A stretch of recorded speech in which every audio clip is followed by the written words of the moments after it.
All right, I think that I don't have my correct audio. All right, I think that's correct. Hello, hello, hello. Greetings, welcome back to Black Bear News, where everything is connected. We're all connected. Thanks for hanging out with me today and every day on the interwebs.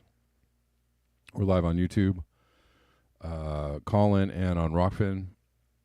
I know I'm a little bit late again today. I'm sorry, it cannot be helped. I am still contemplating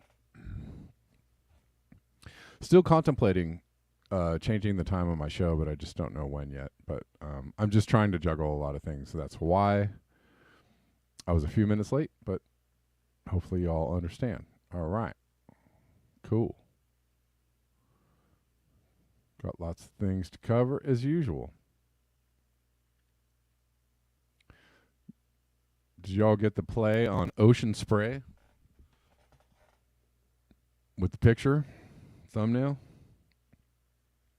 No, yes. Plastic spray. Looks like Ocean Spray to me. What's up, people on Rockfin? How you doing? Denver, Victory Gen.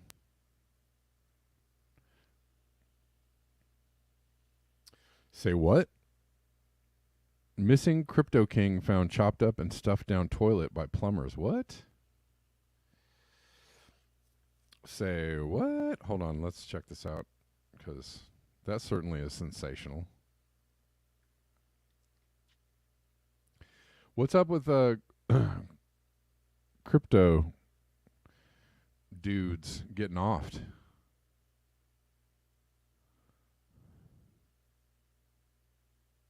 Huh.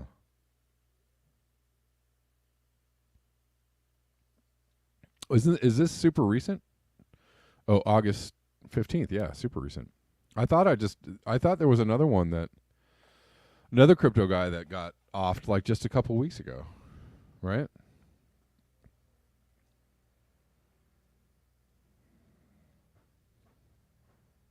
Huh. Well, hold on.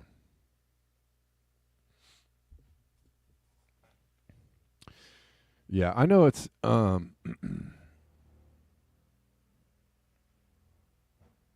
let's see. Sleeping with the fishes. Yeah. Well, hold on. I got to go back to this story.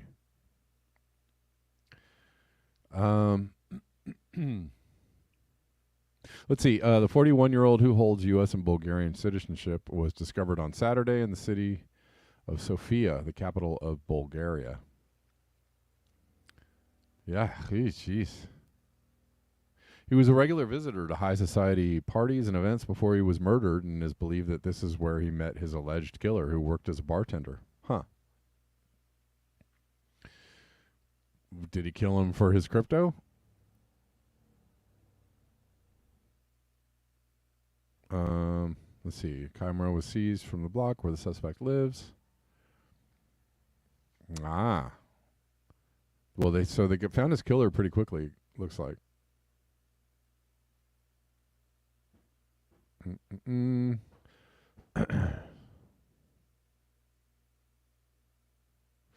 Investigators suspect the motive of the murder was related to money. Okay. Anyways,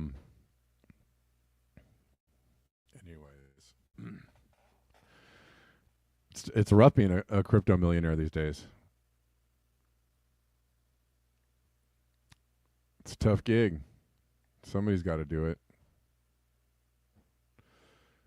Anyways, people of Rockfin, thanks. Hello. Victory Gin. Hey, winners. Thanks. Hello. We got people on call in. Got people on YouTube, and I know it takes a little while for people to file in when I post the show so dang late. All right, I'm starting with this. I'm going to do, we're going to cover the climate change, but this is just hilarious. I saw this morning, and this made me laugh out loud. Why? Because apparently free speech, you see here, free speech is a danger to democracy, experts say. No, I left some words out of there. I left Trump, and I left defense. Trump's free speech defense in January 6th case is a danger to democracy. You see how you see where this is going? along with the fact that, like, questioning elections is a danger to democracy, unless, of course, it's not unless you lost the election and your enemy won the election, then it's a danger to democracy that they won the election and you lost the election. Anyways. But I saw this headline and it was hilarious to me. Ex-president and allies portray drive to stay in power as a free speech matter. This is not good. This is not good. This is not a good development. I have to tell you that.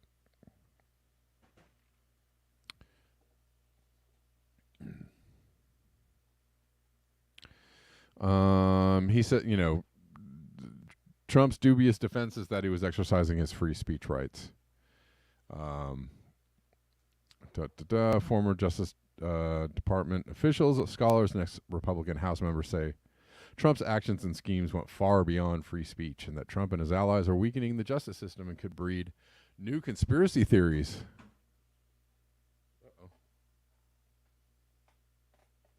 Uh-oh, my guitar fell down. Sorry. Not a real guitar. Excuse me.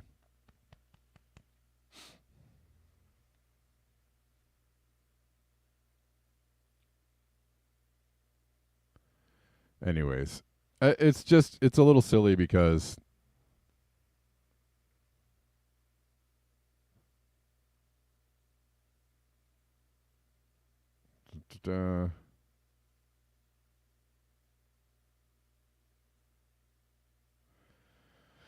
we'll see.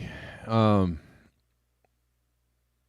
lot of people feel like he was exercising his free speech rights. Some people might disagree. We'll see what the law says.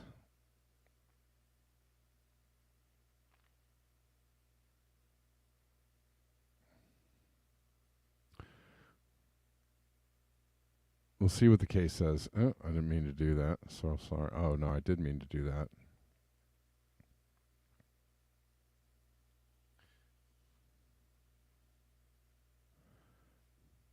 Anyways, I was covering that for the headline because exactly, Scott Andrews, whose democracy, or what democracy? Actually, yes, that is what you said. Yeah.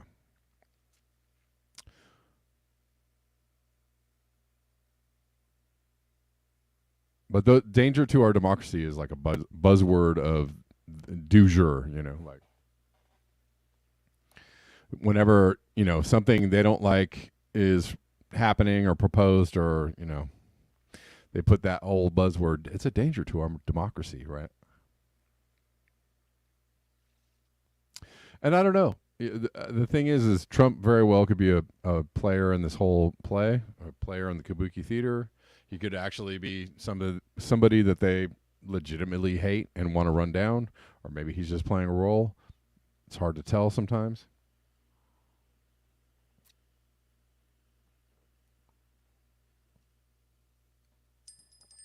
It's hard to tell.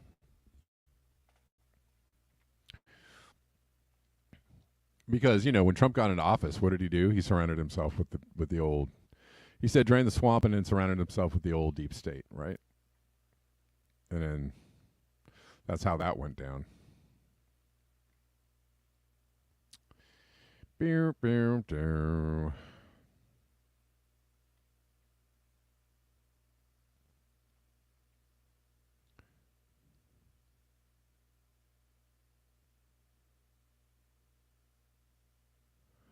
Tim Bob says it's easy to tell if you know their name, they're not in control. Huh. Yeah. Sure.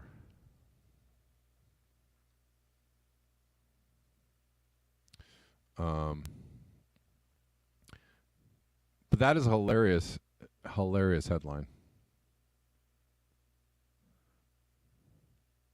Because my point of it is, if you take Trump out of the story, take Trump out of take his picture out and take his name out, and just have the words free speech or free speech defense could be a danger to our democracy. I don't know. It seems interesting that they put all those words together in the same headline. All right.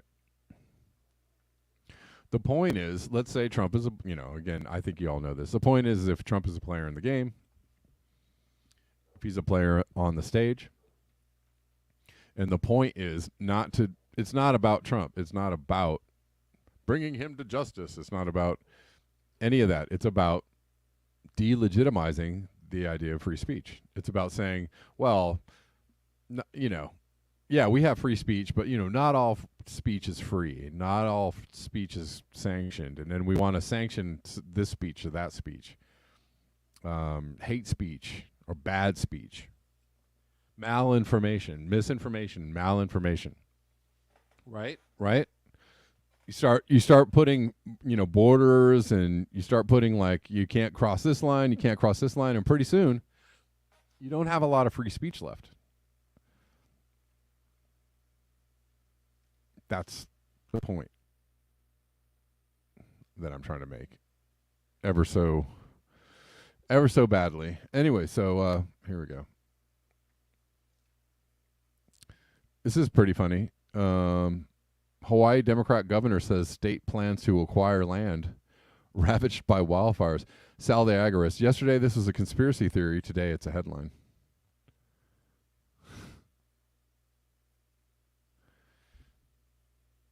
I mean, there you go. They just told you flat out, yeah, I guess we'll take that land. And then eventually we'll sell it to some people that have a lot of money. Global sea ice in a tailspin. This is from Jeff McFarland. It's a lot less albedo, does not bode well. Look at this. 2023. Good Lord. This is Arctic and Antarctic sea ice extent data. And combined, looking like a bad crypto chart.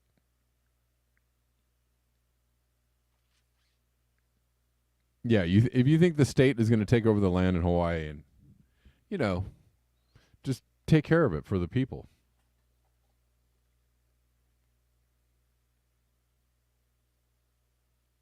Doubtful. All right, from Doomer Girl News, microplastic particles are present in the marine atmosphere, even in remote parts of the world. Remote. These tiny particles come from land sources, but are also re-emitted into the atmosphere from the sea. The ocean is no longer a microplastic sink. It's a source. Yeesh. All right. From August 15th, how microplastics end up in the marine atmosphere. Microplastic particles are present in the marine atmosphere, even in remote parts of the world. Blah, blah, blah. The scientists who did the study analyzed air samples taken from various sites along the Norwegian coast all the way up to the Arctic region. The results have now been published in the scientific journal Nature Communications. With our study, we present data on the mass load of different types of plastic in the marine atmosphere for the first time, said Isabel Gobman, a doctoral candidate at the University of Oldenburg's Institute for Chemistry and Biology of the Marine Environment. And the first author of the paper, the research team collected the samples during an expedition with the research vessel Hanke in 2021. The northernmost destination was Bear Island, the most southerly island of the Svalbard archipelago, which lies halfway between the mainland and the archipelago's largest island, Spitsbergen. The team used two different devices to collect air samples. The devices actively pumped in air and were mounted on the bow of the research vessel at the height of 12 meters. Different types of plastics are identified. Anyways, they analyzed air samples using pyrolysis gas chromatography mass spectrometry. With this method, they were also able to identify and quantify the different types of plastic in the atmosphere through thermal degradation, and selective analysis. They then performed model calculations and reconstructed the sources and distribution paths of the particles, each of which is just a few thousandths of millimeter in size. The analysis revealed the omnipresence of polyester particles, polyethylene terephthalate particles, which presumably entered the atmosphere in the form of textile fibers, were detected in all of the samples. You can, I guess, thank fast fashion for that, right?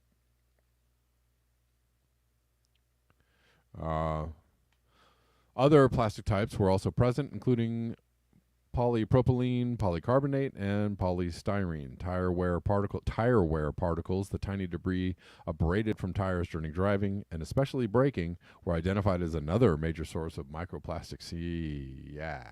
You see those going away anytime soon? Nope. Even if you have an electric car, it still has brakes and tires. Pump the brakes. Pump the brakes.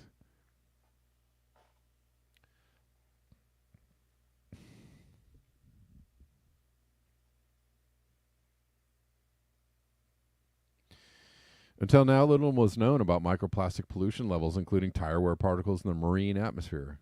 That's where they're all going, right? That's where they're all ending up in the ocean. Those tire particles are all washed down the streams and the rivers and the culverts and the runoffs, all out in the ocean.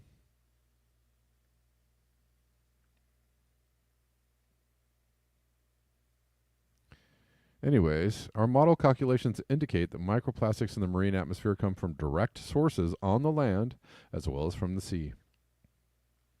The team posits that all plastic particles floating near the sea surface enter the atmosphere via sea spray, bursting air bubbles produced during stormy weather. For example, ships are also a source of microplastics. They find their way into seawater via rivers, but also through the atmosphere. Particles are washed out of the atmosphere by rain, for example. Another potential source is ship traffic. In an earlier study, a team led by Schultz-Bocher demonstrated that in the open North Sea, the paint and coatings used on ships is the main source of microplastics. In the current study, chemicals such as polyurethanes and epoxy resins typically used in paints and coatings for ships were also found in the air samples. All right. Yeah. Shipping.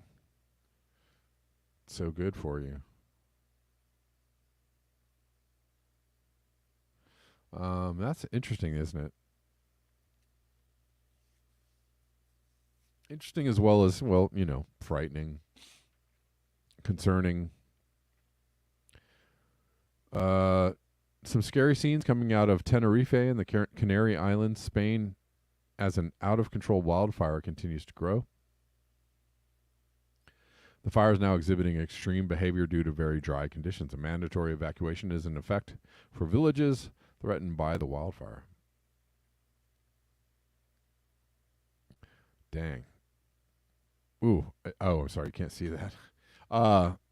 It just makes me super hot just looking at that.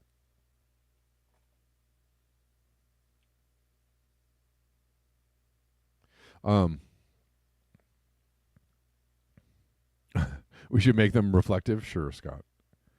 That'll help, I'm sure.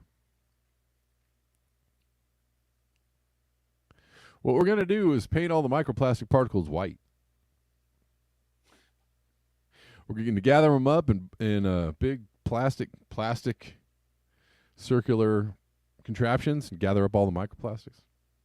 We'll gather them into a pile, and then we'll put them on the beach and paint them white.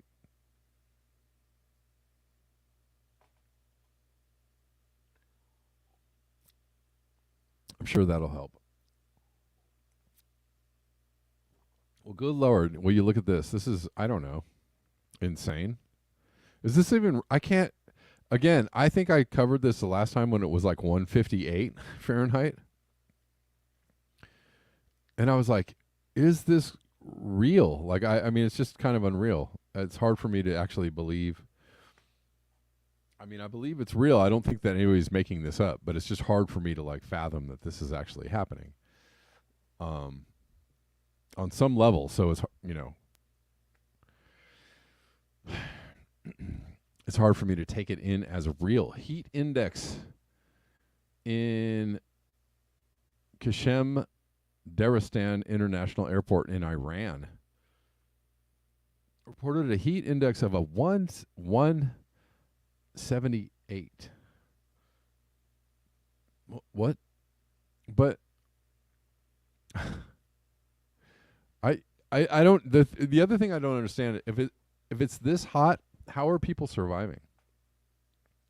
Is this even survivable? How are people, like, there's no reports of mass death? That's the thing that's kind of like not adding up to me. Like, where is everybody huddled in an icy cold refrigerator waiting this out? What are people doing? Are people surviving in these conditions?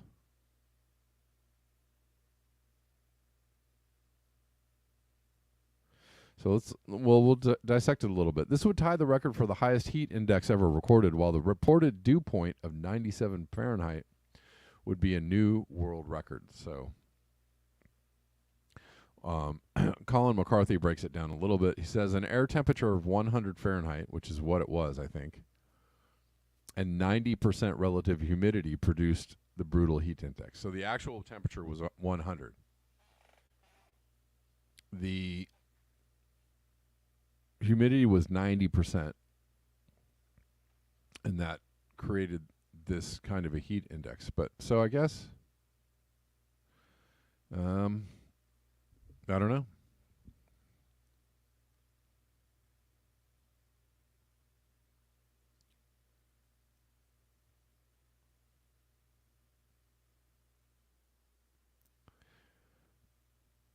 Yeah, it seems, I don't know. It just seems a little bit crazy. So it was 100 degrees with 90% humidity, which would be pretty freaking brutal. But if the heat index is 178, I just don't understand how are people surviving this.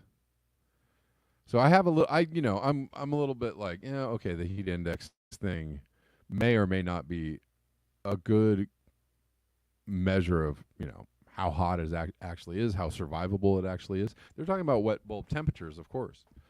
But again, is everybody outside dropping dead in an hour or two? Are they, how are they surviving? Maybe they are. I don't know. I have questions. I have questions.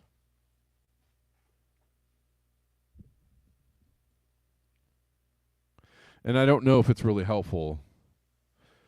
The reason why I say this is I don't know if it's helpful to post things like this, when, I mean, we understand what wet bulb temperatures are and that they're dangerous. I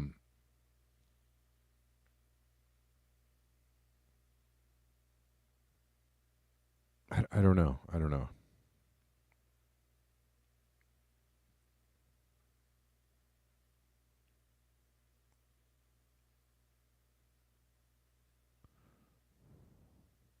It's a massive landslide due to heavy rains in India. This is really wild.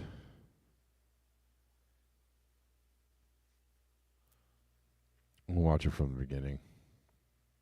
Yeah.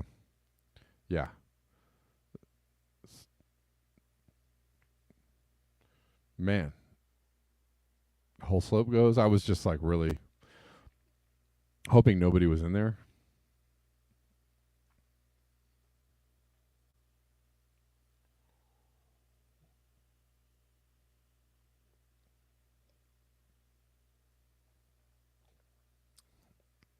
That's insane. Let's keep going.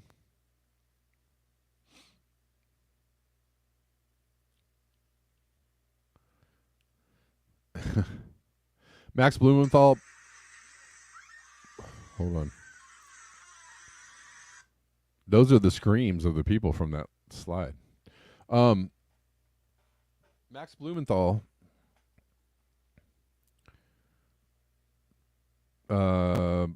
correlating the relief efforts on behalf of Maui with the relief efforts on behalf of Haiti. The Red Cross raised $500 million for Haiti earthquake relief in 2010, spent 25% on internal administrative costs.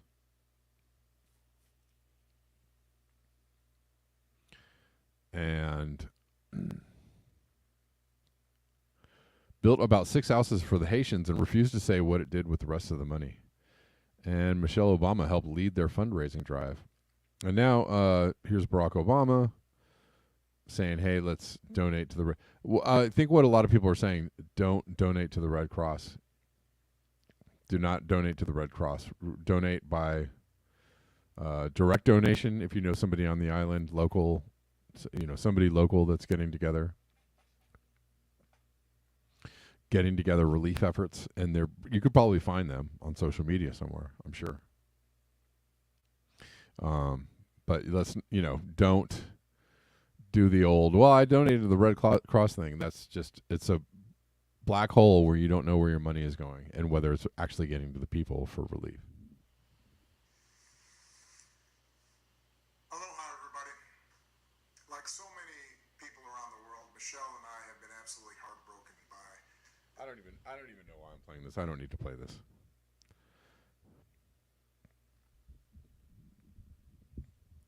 Creative Experiment says don't give Tulsi Gabbard money. Maybe not. I don't know.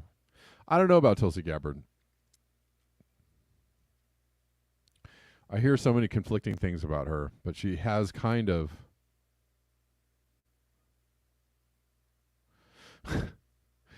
she is kind of I don't know, kind of faded into the shrubbery, Homer Simpson style. I think a lot of people have questioned her ties to the WEF and questioned her actual real intentions with being involved with politics. So I don't know.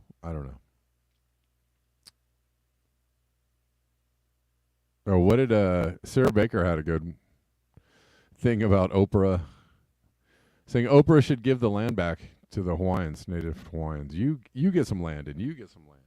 You get some land.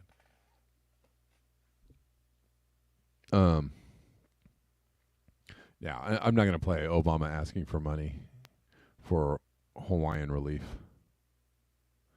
Hold on one sec. One moment.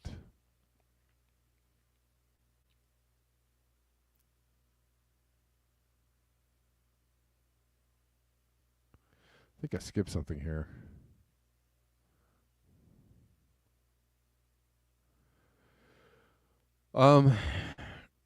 Steph C sent me this. Hotel workers are on strike in Los Angeles. I've seen them. I've seen them out there. What are they striking for? We were just talking about the fact that it is very, very expensive to live in Los Angeles yesterday. How incredibly expensive. As soon as I had that conversation on the show about it, $30 being the minimum wage that would be necessary to live in LA. And as soon as I ended the show, I saw somebody in Canada complaining about she was making $34 or $35 an hour, and she was saying she's having a hard time paying bills. That's how expensive everything is. So no wonder homelessness is growing by leaps and bounds, right? Because if you can't afford to live on $30 an hour, or if that's what you need to live somewhere, right? If you can't live on, say $20 an hour, and that's again hard in LA, then obviously a lot of people are going to fall through the cracks because not everybody is getting paid $30 an hour, right? Right.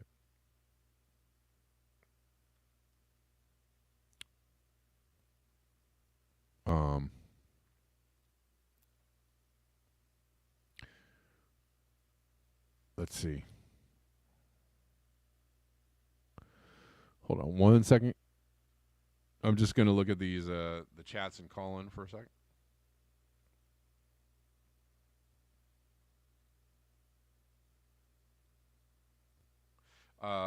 Let's see. William is sending me some. What is this?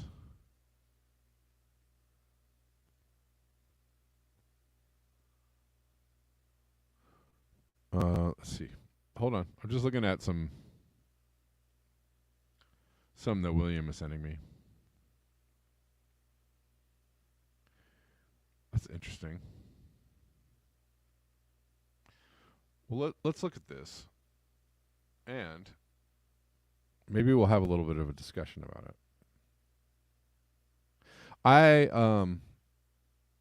What about BBN Coffee Aid? I actually got some coffee aid. Somebody sent me 5 pounds of organic French roast coffee, and man, that's pretty good. It's pretty good coffee aid.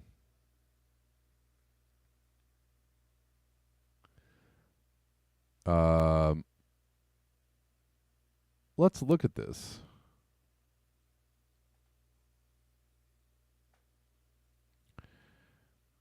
Why not? This looks like a good something to check out. You're absolutely right, Tim Bob. That is all we need in the end times bunker is coffee beans. I swear to God. No, I mean for real.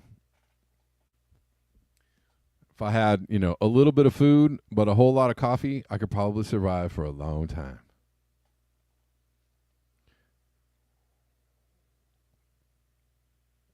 Because I would be energized to do all the things. All the things needed to survive the end times. Who needs more motivation than that? Y'all doing okay? All right. Cool. Yes, Gene Whitworth. Tulsi is having a hard time shaking the establishment addiction. Or connection. I don't know about addiction, but connection. It came out that she was connected to some weird people, and then all of a sudden she kind of, again, she just faded back into the shrubbery. She just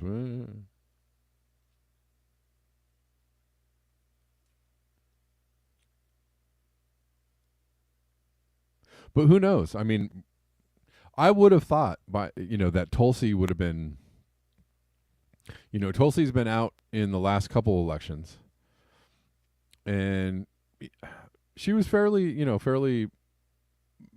I don't know if popular is a word, but she was a lightning rod. She certainly got a lot of attention. And I haven't heard anything about her announcing anything for this election.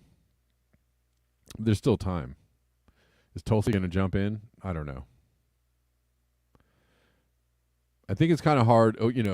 Marianne Williamson is, a lot of people like her. I don't really know why she's running personally, but she jumped in before RFK Jr. And so once RFK Jr. jumped into the Democratic race, I think it's like, anybody else who's thinking about, I'll do it, I think are probably like, yeah, maybe not.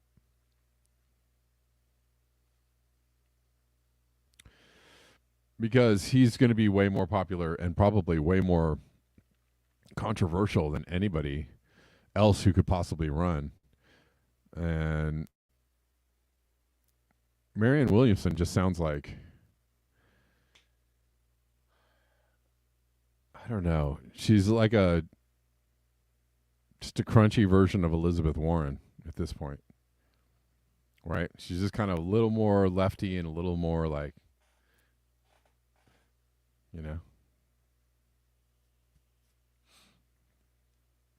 But she's not really bringing anything. Marianne Williamson isn't bringing anything like super radical to the table at this point, except for the fact of like, well, I don't know. We got to get in there and do it with some love. Okay. Sure.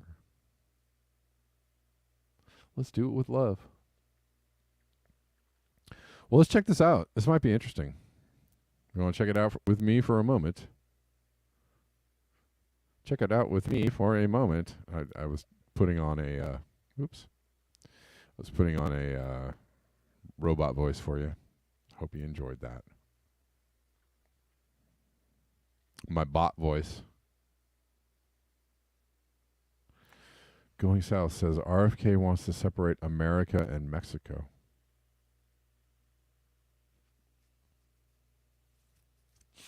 Yeah, he's got. I mean, he's got some interesting views for somebody who's running in the Democratic Party. I find them interesting.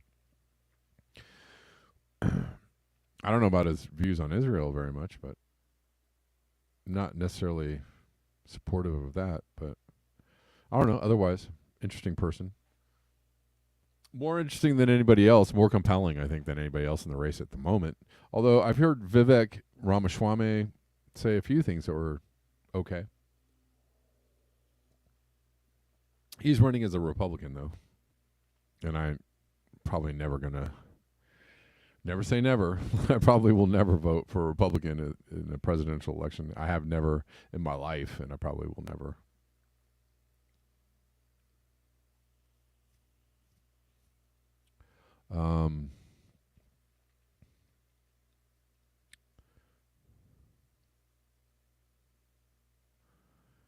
America should buy South America. I thought that was already a done deal. I thought they already had that one wrapped up.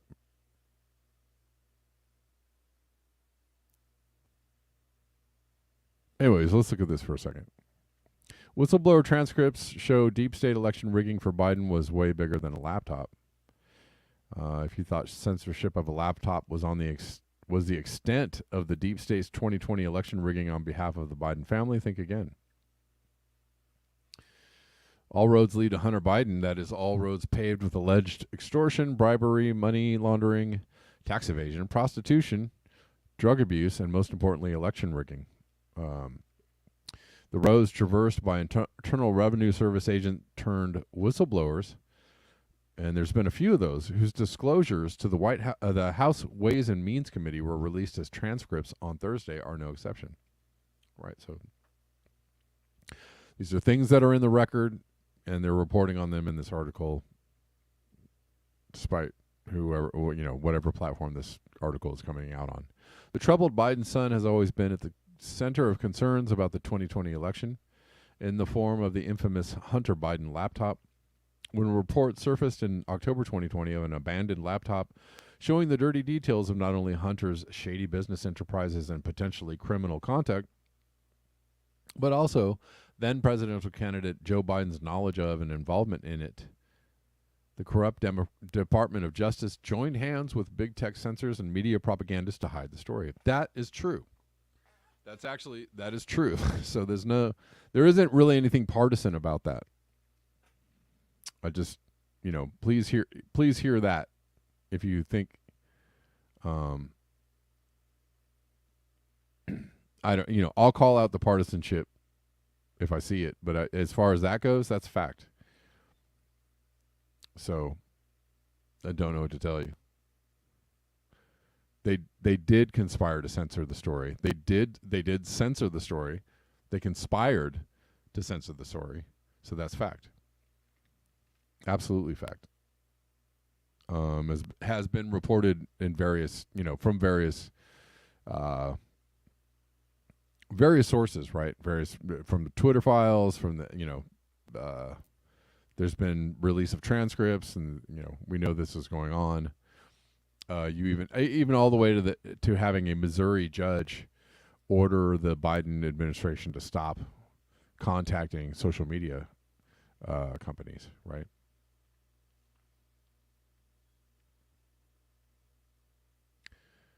So let's keep going.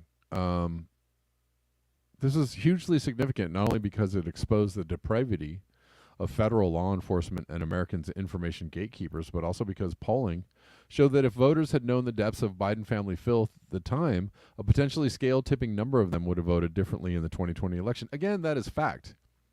That's from a poll. Factually correct from a poll. And we know this. We know that if people had known what was going on or had been apprised or abreast of the situation, that they might have thought differently about who they voted for. The IRS whistleblower transcripts released on Thursday, however, add new layers to the election rigging, according to the IRS agents who came forward. Federal agencies abandoned standard procedures to slow walk investigations into Hunter Biden, ignored agents who pushed for the investigation to move forward properly, retaliated against those agents, and, crucially, interfered even further in the 2020 election by making sure not to go public with details of their investigation until Donald Trump was on his way out the door and Joe Biden was safely elected. And on top of that,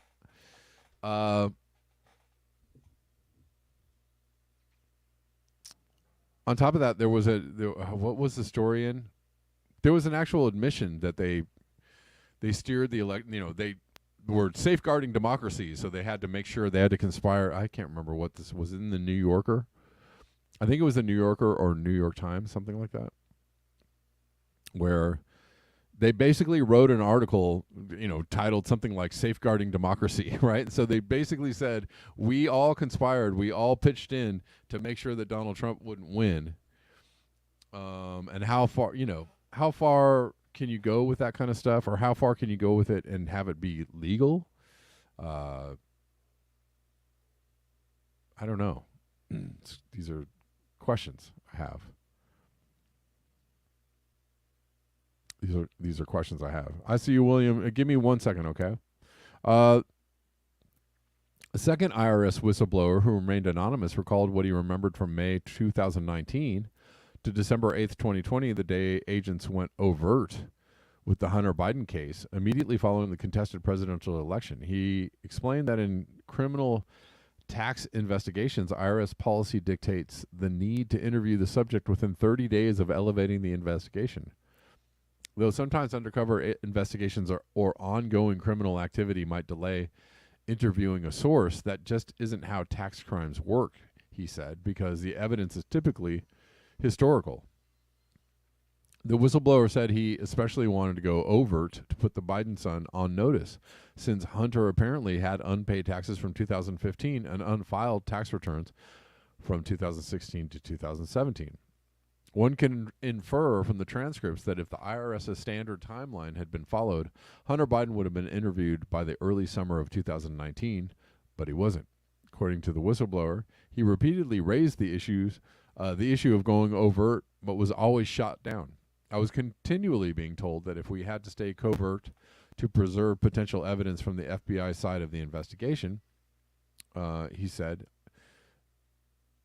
assistant U.S. attorneys and the DOJ's tax attorneys, however, told the IRS agents that prosecutors would eventually be able to move forward with the hard-hitting spies evasion charges, felony charges for willful tax evasion, based on the sweetheart Hunter Biden plea deal revealed this week. Those felony charges were never pursued. Instead, assuming the deal is accepted, the Biden son's tax charges will be mere misdemeanors with probation, no jail time.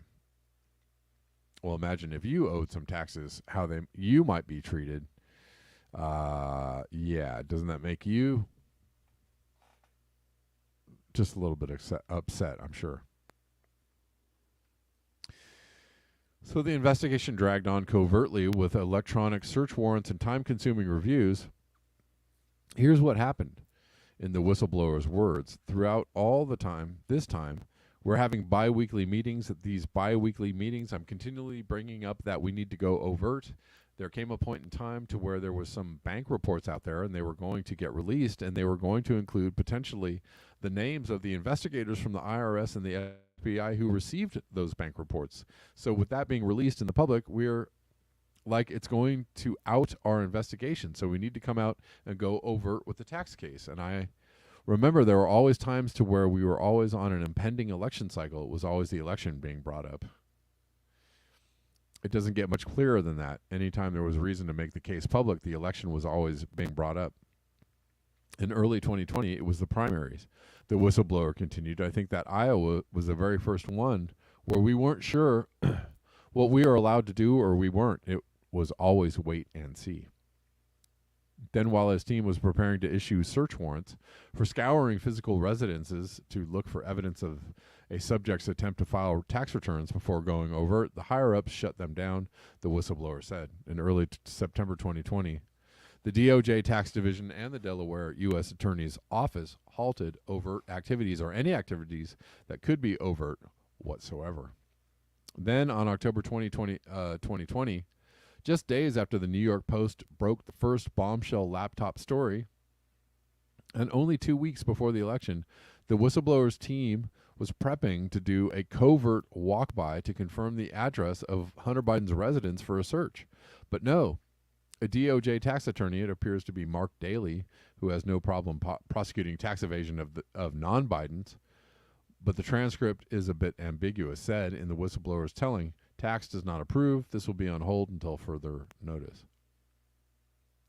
I have never in my career have had tax division, let alone approve us doing a walk-by or anything like this, the whistleblower said. Ultimately, we never were able to do the walk-by the residents until after the election, and that's ultimately when we went overt and were able to do the activities that day on December 8th.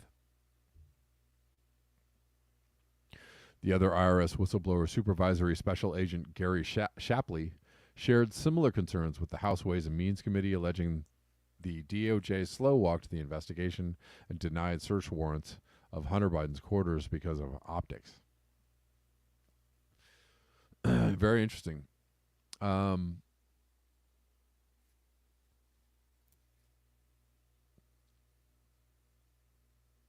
Anyways, you might not care about the chronology or seemingly mundane details of an IRS investigation. Heck, for most Americans, they would rather not think about the IRS ever for any reason, but this is more than a bureaucratic timeline. It's an account under penalty of perjury from two respected IRS agents who were present for these hang-ups that exposes the next layer of the deep state's proven record of interference in the 2020 election. That matters not only because the interference has shattered Americans' confidence in our electoral process, but because conservatives who were decried as conspiracy theorists and election deniers for calling foul in 2020 were right all along. Well, it depends on what issue you're talking about as far as crying foul. Are you talking about vote tampering, mail-in ballots, or are you talking about election rigging in the form of squashing stories about Hunter Biden, etc.? Those are separate issues. Anyways, interesting stuff. I'm not going to read the entire thing, but I'm going to take this call from William. William, how you doing?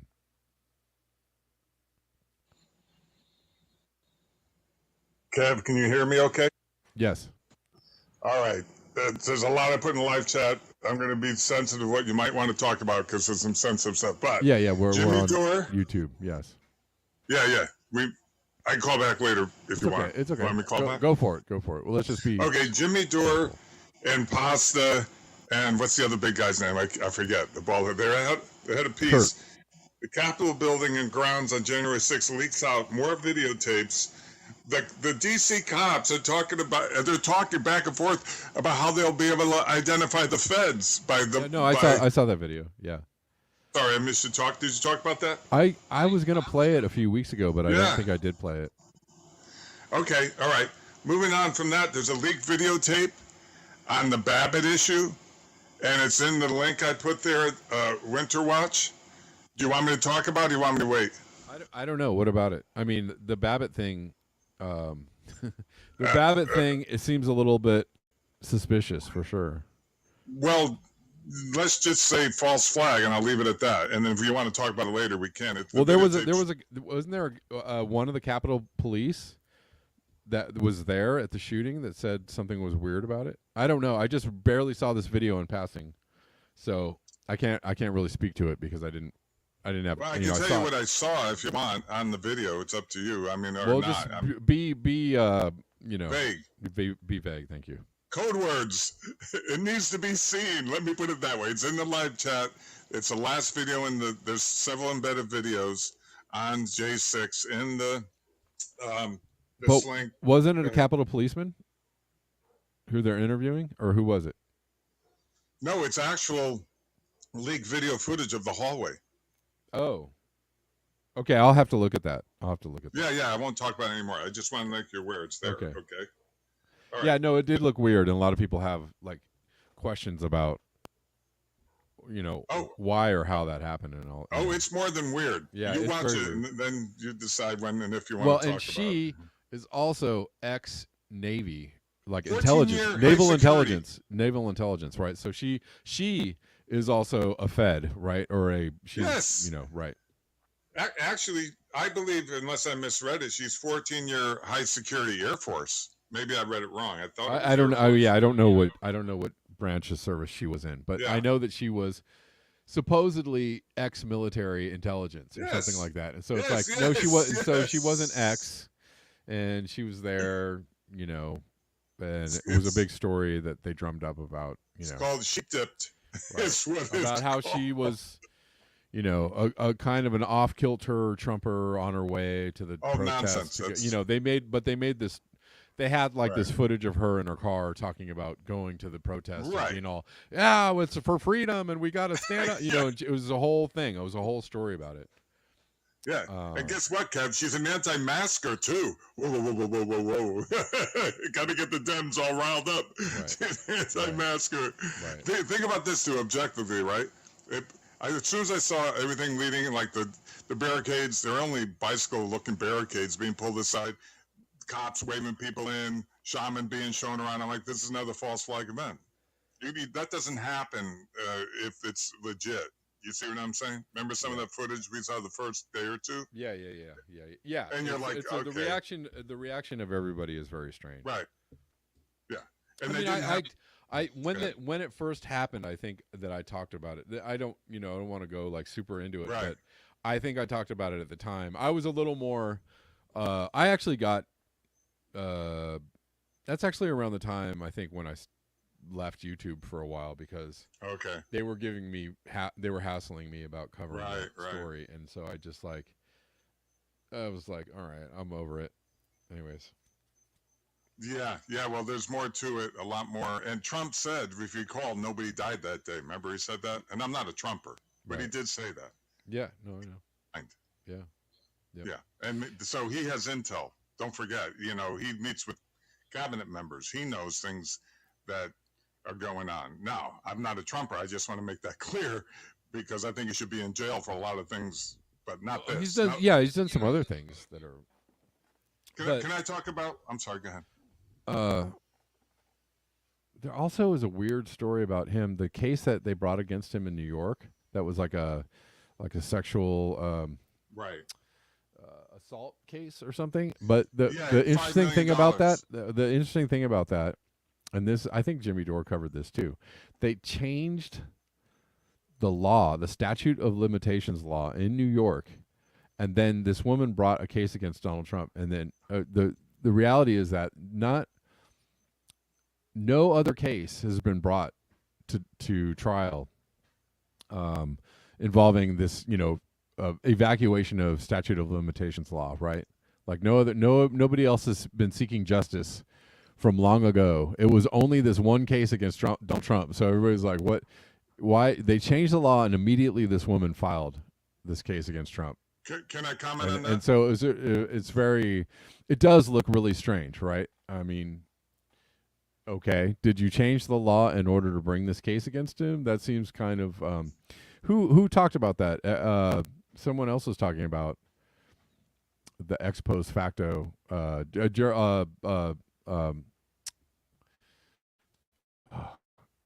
am I'm blanking? I'm blanking on his name. Nixon. You know what I'm talking about? Why can't Garland Nixon? Garland Nixon was talking about the ex post facto case in New York, right? Well, that's the E. Jean Carroll case. She won $5 million liability for him sexually assaulting her. There were two other women who testified in the hearing to the same, but they are kept under seal who they are. But I want to comment on that look back window because I was referred to Dutcher Law to talk settlement. I got sexually assaulted by a priest at Fordham, and that look back window was for all sexual assault victims. Okay. Jimmy Dore didn't know that. I emailed him. I said, no, Jimmy. I said, that. If you read the, look back window, it's for all sexual assault victims. There was a 1 year window, and I decided I wasn't going to take a non-disclosure agreement, so there was nothing for me and David Kelly. He's a former U.S. attorney representing Fordham Board of Trustees, Detcher Law. I was like, we got nothing to talk about. You want to help me, fine, but I'm not taking a non-disclosure agreement. So Right. I can tell you for a fact that Jimmy's not comprehensive in that, and clearly that report's a one-year look-back window for all sexual assault victims in New York City, which they should have all over the country. Yeah, in fact, yeah, the statute of exactly. limitations. Yeah, Sure. yeah. Yeah, I'm not, but I think that there haven't been any other cases brought. They're mediated. Okay. That's what usually happens. Like they want to talk mediation, and Right. and usually that's the route. Or Right. or you have to decide. Do you well, I can only say in dealing with the church, what they're asking for is non-disclosure agreements, gag Right. orders, Sure. and Exactly. that should be illegal, in my opinion. Sure. Yeah. But that's the way our screwed up system is. But I'm sorry, I want to touch on. I know it's your show. Let me know. I want to touch on the Trump indictments, because when exposing election rigging, which is what's going on here, and the cover-up of the Georgia Dominion voting machine report, where 2 professors said those machines were totally hackable. That report's been under seal for 2 years by a judge in Georgia, and the Secretary of State buried that. The 96-page Haldeman report, I have it in the live chat. So you have that, and then you have the Biden Burisma, everything you just covered. Thank you for reading that, the IRS. Yeah. Thanks for sending. Right. Yeah, so what's Trump doing? Now, the fact that it got buried and Giuliani and Sidney Powell couldn't, by the way, those are all summary judgments. There was no jury trial, and those 6 people say, oh, well, they went to court 60 times, couldn't prove anything. Nothing ever went to trial. Right. That was all pre-judgment, pre-trial, and it just all got tossed out. Yeah, I was going to say they just tossed those cases out. They didn't. That's nonsense. They didn't actually like litigate those cases. No. No. No, it's called summary judgment. The judge decides and makes a decision, which is not a jury trial. Which is not, which is just like somebody just decided like, nope, I'm not going to hear this, which is not necessarily, done and done, right? Like, oh, well, they proved it in a court of law. No, they didn't actually prove anything in a court of law. No. They just tossed the case out. Right. Yeah, and that's grounds for an appeal. But now they have new information, right? We know the DOJ was directly involved in covering up the Biden Burisma laptop. I just said, to maintain democracy. How the hell is the DOJ getting involved and covering things up? And how many? Remember, there was I'm trying to remember. Was there like 40 FBI guys who were saying, "Oh, it's Russian disinformation"? Remember, the report is not anything legit about Biden Burisma. Do you recall that before the election? I'm trying to remember. They said it was Russian disinformation. Yeah, they said it was Russian disinformation. So they said it was hacked materials. Yes. Which is not, Well, the bottom line is, we know now, it's come out in the Federal Oversight Committee hearings that these are legitimate claims made about the DOJ being involved in covering up the Biden Burisma laptop scandal, and what's going on with Biden Burisma and his father, the big guy, where his son is saying he has to cough up so much to the big guy, all in the emails. Right. Do you recall that? Yeah. So there's money laundering going on there, influence peddling, obviously, and emoluments clause violations, all kinds of crimes going on there. So the DOJ was directly involved in covering this all up, and now they're pressing charges on a candidate who has been trying to say all along that this is what's been happening. This is unreal. Yeah. This is like something you'd imagine coming from what we're made to think China's government's like, or Russia's. Yep. Do you know what I mean? Yep. It's unbelievable. So there's to me, the crimes are pre-existing to Trump doing what? Working together with, how is attorney-client privilege criminalized? So now he and his attorneys are in a conspiracy? I mean, it's a little hinky. I got to wrap up the show though, William. Okay, but thank you for calling. But I was just gonna say, lastly, the guy, there was basically the whole scheme was supposedly cooked up by this lawyer.